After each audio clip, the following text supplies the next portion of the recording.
They say blood is thicker than water, but nobody warns you that sometimes blood is what drowns you. I'm standing in front of the mirror in my Los Angeles penthouse, barely recognizing the woman staring back at me. Designer suit, perfectly styled hair, eyes that have seen too much.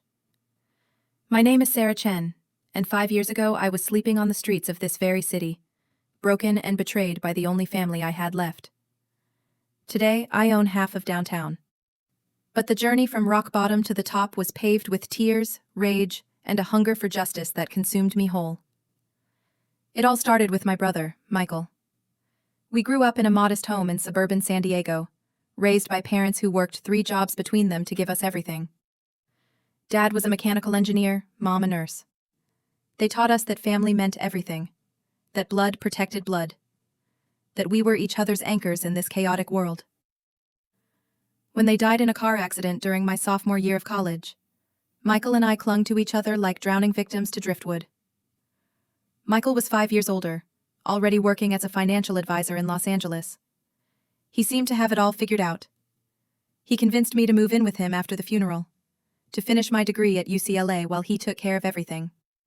The insurance money, the sale of our childhood home, our parents' modest savings. He said he'd invest it all wisely, make sure we were secure. I trusted him completely. Why wouldn't I? He was my big brother, my protector, the only family I had left. I threw myself into my studies, majoring in business management while Michael handled our finances. He lived in a beautiful apartment in Century City, drove a BMW, wore expensive suits. I assumed his career was going well. He gave me an allowance for expenses, enough to get by but never extravagant. I didn't question it. I was grieving, lost, and grateful to have someone taking care of the adult responsibilities while I tried to figure out how to live in a world without my parents. During my senior year, I met David Park at a campus coffee shop. He was a law student, kind and ambitious, with dreams of opening his own practice someday. We fell in love slowly, carefully, both of us carrying our own wounds. His parents had disowned him for choosing law over the family restaurant business. We understood each other's loneliness.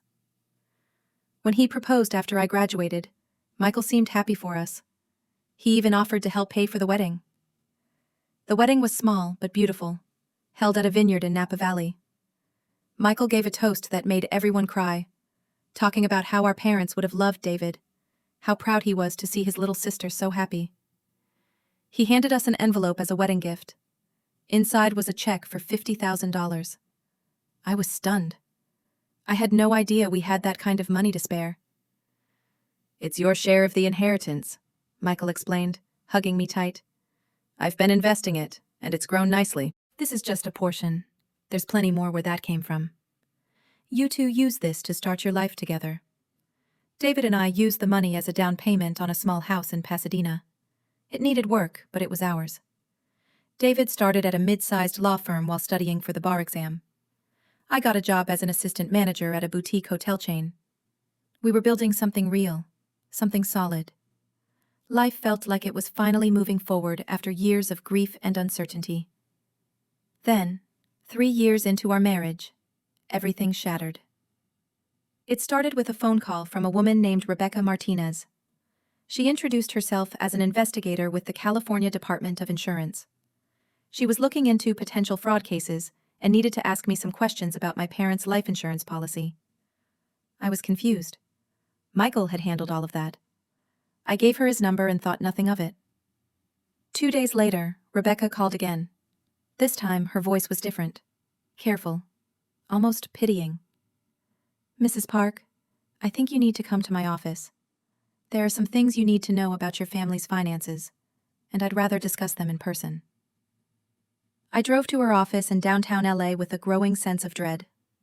Rebecca was in her 40s, professional but warm. She sat me down and slid a folder across her desk. "I'm going to be direct with you because I think you deserve the truth," she said. "Your brother filed a fraudulent claim on your parents' life insurance 3 years ago. He's been under investigation, and during our inquiry, we discovered other irregularities, significant ones." My hands shook as I opened the folder. Inside were documents, bank statements, investment records. Numbers that made my head spin. Your parents' estate was worth approximately $1.2 million, Rebecca continued. The house, the insurance policies, their retirement accounts, everything. Your brother was named executor, which gave him control of the assets until you turned 25, at which point you were supposed to receive your half.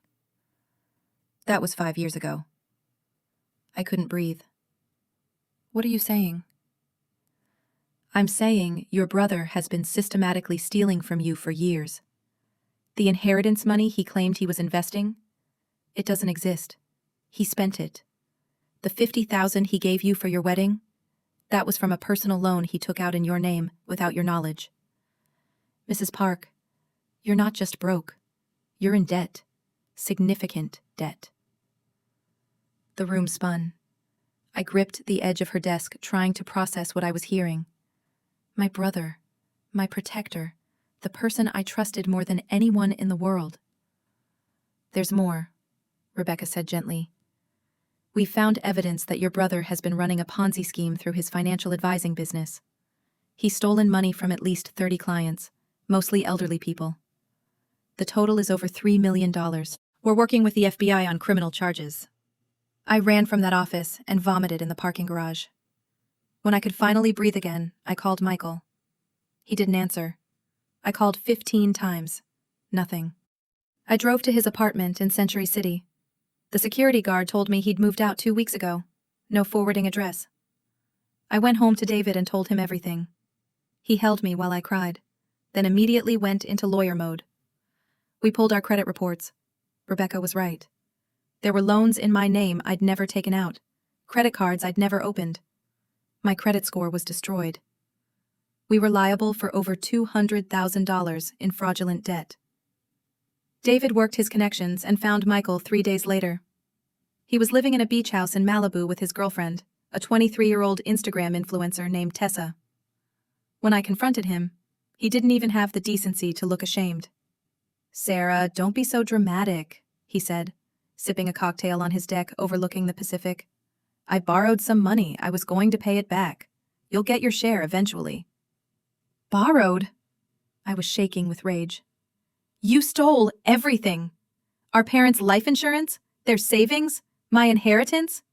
You took out loans in my name. You destroyed my credit. How could you do this to me?" He shrugged. "I had expenses. Building a business requires capital. You were doing fine. You didn't need the money as badly as I did. Those elderly people you stole from? They needed their retirement savings. And you stole from them, too. You're going to prison, Michael." For the first time, his expression changed. Fear flickered across his face. "You wouldn't turn in your own brother." Watch me. I walked away from that beach house and went straight to the FBI field office. I gave them everything I knew. Every detail of Michael's finances I could remember. Every conversation we'd had about investments. Every document I could find. Agent Sarah Kim took my statement with a recorder running for 3 hours. "Your cooperation is noted," she said when we finished. "But you should know, proving you weren't complicit in these loans will be difficult. Your signature is on many of these documents." "My signature? I never signed anything." She showed me copies. There was my signature, on loan applications, credit card forms, investment documents. It looked perfect. Because Michael had been forging my signature for years. The FBI arrested Michael 2 weeks later. The evidence was overwhelming.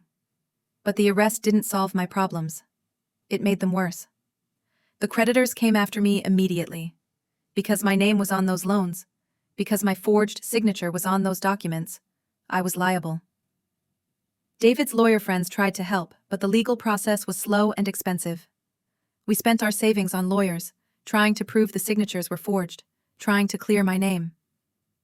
Then David's firm let him go. The scandal around my brother's case was too much. They didn't want the association. David tried to stay positive, looked for other positions, but doors kept closing. No one wanted to hire the husband of Michael Chen's sister, the woman who might be complicit in a multi-million-dollar fraud scheme. We lost our house. couldn't make the mortgage payments without David's income, and drowning in legal fees. We moved into a small apartment in Van Nuys. Then we couldn't afford that either. We moved to an even smaller place in a rougher neighborhood. David's optimism started to crack. "Maybe we should just declare bankruptcy," he said one night, staring at the water-stained ceiling of our studio apartment. "Start over." "Bankruptcy won't clear my name," I said. "Everyone will always think I was part of it. I need to prove those signatures were forged. I need to clear my name completely." But proving forgery required expert analysis, court time, money we didn't have. We were trapped in a nightmare with no exit. The stress ate at our marriage. David started drinking. Not a lot at first, just a beer or two after another rejection letter. But it grew. A six-pack. Then something stronger. We fought constantly. About money, about the future, about my brother. "You should have known," David said during one particularly vicious fight. "You lived with him for years. How did you not see what he was doing?" "He was my brother. I trusted him." "Well, your trust destroyed our lives." Those words broke something between us. Something that couldn't be repaired. 3 months later, David moved out. He said he needed space, time to think. I knew it was over. I couldn't blame him. I'd brought this disaster into his life. He'd lost his career, his home, his future, because of my family. The divorce papers arrived on my birthday. I signed them sitting on the floor of my new place, a room I rented in a house in South LA. It was all I could afford. The house was shared by strangers who worked night shifts and spoke languages I didn't understand. My room had a mattress on the floor, a lamp, and a box of clothes. Everything I owned fit in that box. I lost my job at the hotel chain next. Budget cuts, they said, but I knew the real reason. The scandal had followed me there, too. I applied for unemployment, but the process was slow. I had $47 to my name when my landlord told me he was raising the rent by $100 a month. I couldn't pay it. That's when I ended up on the streets. People talk about homelessness like it's a choice, like it's something that happens to other people, people who made bad decisions. I had a college degree. I'd had a career, a husband, a home. And still, I found myself sleeping in my car in a Walmart parking lot, washing my hair in public restroom sinks, applying for jobs at libraries using their computers. The first night in my car, I cried until I couldn't breathe. The second night, I was too tired to cry. By the end of the first week, I was numb. I parked in different lots each night, afraid of being noticed, afraid of being told to leave. I ate dollar menu items and felt grateful for them. I showered at a 24-hour gym I paid for with the last of my money, until my membership expired and I couldn't renew it. Then my car was stolen. I'd parked on a street in downtown LA, gone into a McDonald's to use the bathroom, and when I came out, it was gone. Everything I owned was in that car. The box of clothes, a folder of documents I was using to fight the fraud charges, the blankets I slept with. Gone. I reported it to the police, but the officer who took my statement looked at me with barely concealed disgust. I was wearing dirty clothes, my hair unwashed, my hands shaking. I looked like what I was, homeless and desperate. He took my information without any real interest in helping. That night, I slept on a bench in MacArthur Park. A woman approached me around midnight, offered me something to smoke. I refused. She laughed and walked away. I didn't sleep. I watched the shadows move, listened to the sounds of the city, and wondered how my life had become this. I thought about my parents. What would they think if they could see me now? Their daughter, the one they'd sacrificed everything for, sleeping on a park bench because her own brother had destroyed her. I thought about Michael in his jail cell, awaiting trial. He had a lawyer, a plan, people working to minimize his sentence. I had nothing. The next morning I walked to a shelter I'd heard about. The line was already long, wrapped around the block. Women, children, men who looked like they'd been living this life for years. I stood in line for 3 hours. When I finally got inside, they told me they were at capacity. There was no bed available. I could come back tomorrow, try again. I went to the public library instead. It was warm, quiet, safe. I sat in a corner and tried to figure out what to do next. I needed money. I needed a job. I needed a miracle.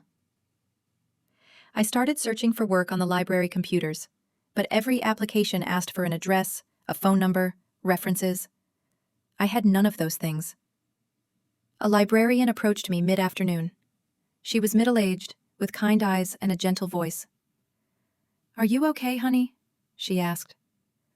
I must have looked as broken as I felt because I started crying right there in the library. She brought me tissues, sat with me until I could speak, then told me about a day labor office a few blocks away. They hired people for same-day work, cash payment. It wasn't much, but it was something. I went to the office the next morning at 5 a.m. There were already 50 people there, waiting for the manager to arrive and assign jobs. When he finally showed up at 6, he looked over the crowd and started pointing. You, not you, you. It was arbitrary, random. I didn't get chosen that first day, or the second. On the third day, he pointed at me. The job was cleaning up after a construction crew in Burbank. It was hard, dirty work, hauling debris, sweeping concrete dust, scrubbing paint stains. My hands blistered within an hour. My back ached. But at the end of the day, I had $75 in cash. It felt like a fortune. I did that job, and others like it, for weeks. Some days I got picked, some days I didn't. On good days, I made enough to eat and save a little. On bad days, I went hungry. I learned which fast food places threw away good food at closing time. I learned which buildings had unlocked bathrooms where I could wash up. I learned how to make myself invisible, how to move through the city without being noticed or harassed. One day, I was assigned to clean an office building in Century City. The building looked familiar as I approached. Then I realized why. It was the building where Michael used to work, where his financial advising office had been. The irony was crushing. I was scrubbing toilets in the building where my brother had stolen millions. I was cleaning a hallway on the 10th floor when a woman's voice called out, "Sarah? Sarah Chen?" I turned. A woman in her 30s stood in a doorway staring at me with shock and concern. It took me a moment to place her. Elena Rodriguez. We'd met at a few of Michael's work events back when I still had a life. She'd been kind to me then, remembered my name, asked about my studies. "Elena," I managed. She looked at my cleaning uniform, my worn face, and something shifted in her expression. Pity. I hated it, but I was too tired to care. "What are you doing here?" she asked gently. "What happened?" I could have lied, could have made up a story about needing extra money, about this being temporary. Instead, I told her the truth. All of it. Michael's betrayal, the stolen inheritance, the debt, David leaving, losing everything. She listened without interrupting, her face growing more upset with every word. When I finished, she was quiet for a long moment. Then she said, "Come with me." She led me to her office, made me sit down, and brought me coffee and a sandwich from somewhere. I devoured the sandwich, unable to help myself. She watched with an expression I couldn't read. "I'm a criminal attorney now," Elena said. "I left the firm shortly after Michael was arrested, started my own practice. I've been following your brother's case, Sarah. The prosecutors are going to offer him a plea deal. 5 years instead of 20. He's going to take it." 5 years? For stealing millions? For ruining lives? That's how the system works when you have a good lawyer and cooperate with investigators. She paused. But there's something you should know. During the investigation, they found evidence that could clear you of the fraudulent loans. Handwriting analysis, timeline inconsistencies. The prosecutors have it, but they're not pursuing it because their focus is on Michael's larger crimes. You could use that evidence in civil court to clear your name and sue Michael for damages. I can't afford a lawyer. What if you could? Elena leaned forward. What if I took your case pro bono?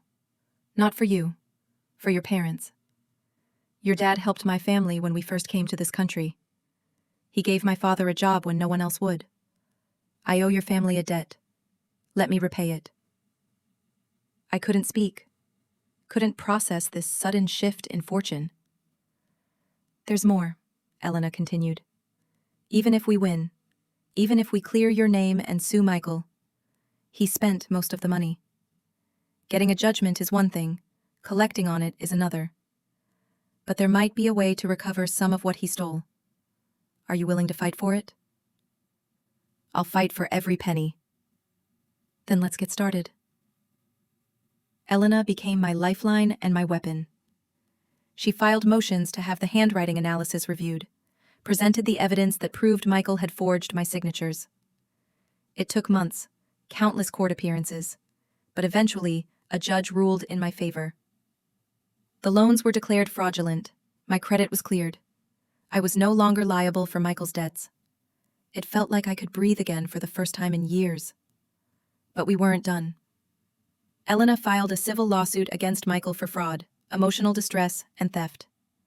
The damages we sought were substantial, $1.5 million, the value of my inheritance plus interest and punitive damages.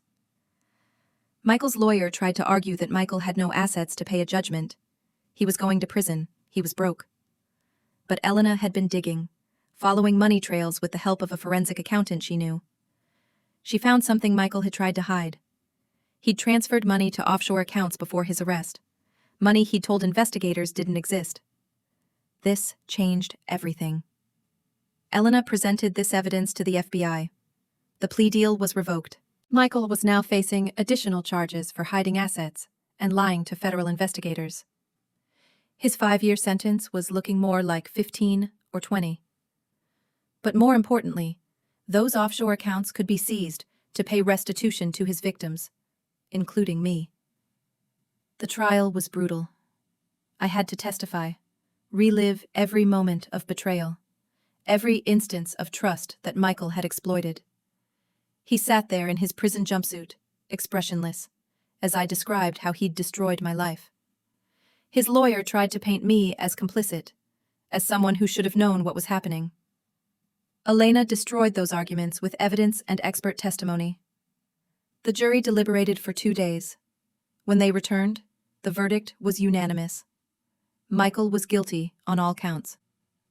The judge ordered him to pay full restitution to all victims, with my case given priority due to the family relationship and the severity of the betrayal. The offshore accounts were seized. I was awarded $1.5 million from those accounts. But money wasn't enough. I needed him to understand what he'd taken from me. At the sentencing hearing, I was allowed to give a victim impact statement. I stood in that courtroom, looked my brother in the eyes, and spoke. You didn't just steal money from me, Michael. You stole my trust in family. You stole my marriage. You stole years of my life when I was sleeping on the streets, wondering if I would survive another day. You looked me in the face and lied, over and over, while spending our parents' legacy on beach houses and luxury cars. You forged my signature, destroyed my credit, and didn't care that it cost me everything. I paused, letting the words settle. But here's what you need to know. While you were counting your stolen millions, I was learning what I was really made of. I learned I was stronger than I ever knew. I learned I could survive anything. I learned that Morrison blood runs in my veins too.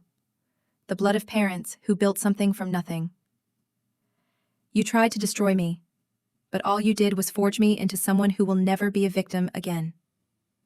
Michael's face finally showed emotion. Shame, maybe, or just fear of what was coming. The judge sentenced him to 22 years in federal prison. With good behavior, he might get out in 15. By then, I planned to have rebuilt everything he'd torn down. The settlement money came through 6 months later. $1.5 million. It was more than my original inheritance would have been. Elena helped me set up trusts and investments, taught me to protect my assets in ways I'd never learned before. I wasn't going to be careless with money again. I paid Elena her fees, insisted on it even though she'd offered to work for free. She deserved to be compensated for the work she'd done. Then I made other decisions. I paid off David's debts. Our marriage was over, but he'd suffered because of my family. It was the right thing to do. I donated a portion to organizations that helped the homeless, the people I'd lived among who needed advocates and resources. Then I started thinking about what came next. I had money now, but I needed a purpose. I thought about those elderly victims of Michael's scheme, people who'd lost their retirement savings to his lies. They were getting restitution from the seized accounts too, but many would never recover what they'd lost, financially or emotionally. That's when I decided. I would start a business helping victims of financial fraud navigate the legal system, connect with resources, rebuild their lives. I would use my experience, my pain, to help others who were going through what I'd survived. I partnered with Elena to start the Phoenix Recovery Center. We hired social workers, financial advisors, lawyers, and counselors. We offered free services to victims of financial crimes, helping them fight back, recover assets, and heal from the trauma. It started small, just a few offices in LA. But word spread. Within 2 years, we had locations in 3 states. The work was fulfilling in ways I'd never imagined. Every person we helped was a vindication, proof that Michael hadn't won. Every victim who recovered their savings, who regained their independence, was another brick in the wall I was building against people like my brother. I moved into a penthouse in downtown LA, not because I needed the luxury, but because I wanted to wake up every day and see the city spread out below me. The city that had broken me and rebuilt me. I wanted to remember where I'd been and how far I'd come. One day, 3 years after Michael's sentencing, I received a letter from him. It was forwarded through Elena, who'd read it first and asked if I wanted to see it. I almost said no, but curiosity won out. The letter was pathetic. Michael was sorry. He hadn't realized what he was doing. He'd been in over his head, made bad decisions, never meant to hurt me. He asked for forgiveness. He asked if I would visit him, if we could rebuild our relationship. I read it twice, then put it in my fireplace and watched it burn. He didn't deserve a response. He didn't deserve my forgiveness. Some betrayals are too deep, some wounds too permanent. Michael had made his choices. I'd made mine. We were done. Instead of visiting my brother, I visited my parents' graves. I hadn't been there since the day of their funeral, too wrapped up in survival and then in fighting for justice. I stood in front of their headstones and told them everything.